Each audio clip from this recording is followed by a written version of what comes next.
우울증 치료 속에서도 밝은 모습을 잃지 않으려 노력했던 가수곡 구하라 씨. 작년 11월 갑작스럽게 팬들의 곁을 떠났습니다.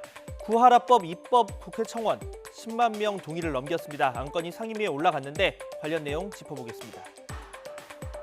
네, 구하라 씨의 오빠가 밝힌 내용입니다. 자신과 동생이 각각 11살과 9살 때 친어머니가 집을 나갔고 이후에 20년 동안 남매를 한 번도 찾지 않았다는 겁니다.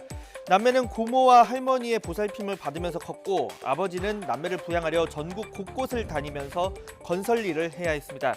친모는 구하라 씨 아버지와 이혼했고 친권도 포기했습니다.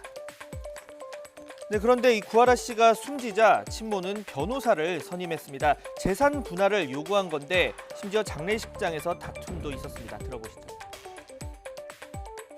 친모께서 장례식장 오셔가지고 그 동생 지인들 연예인분들한테 하라 봐줘서 고맙다, 내가 하랑 엄마다 라고 하는 게 저는 이제 보고 너무 화가 나더라고요. 녹음을 하고 있다고 얘기를 하시더라고요. 그래서 제가 너무 화가 나서 그 자리에서 쫓아냈습니다. 그냥 상속에 대한 뭔가 증거를 수집하려는 그런 행동들 같아요.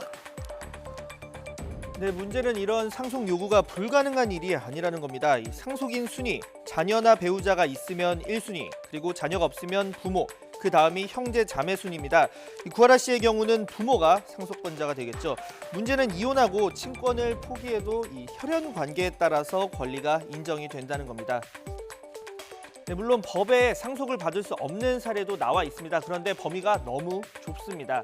상속을 노리고 피상속인이나 동순위, 선순위 상속권자를 살해한 경우, 그러니까 쉽게 말하면 유산을 노리고 부모를 죽인 자녀나 아니면 상속분을 독점하려고 형제 자매를 살해한 경우가 되겠죠. 또는 이 피상속인의 유언을 방해하거나 위조, 파기, 은닉한 경우는 돼야 합니다.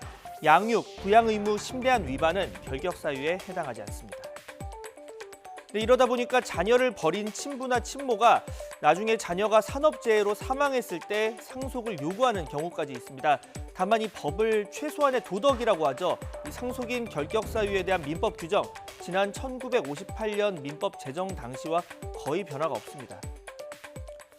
네, 이미 국회에는 이 양육이나 부양 의무 미행을 상속인 결격 사유로 하자, 이런 개정안이 3건이나 발의돼 있습니다. 이제 공은 국회로 넘어갔습니다.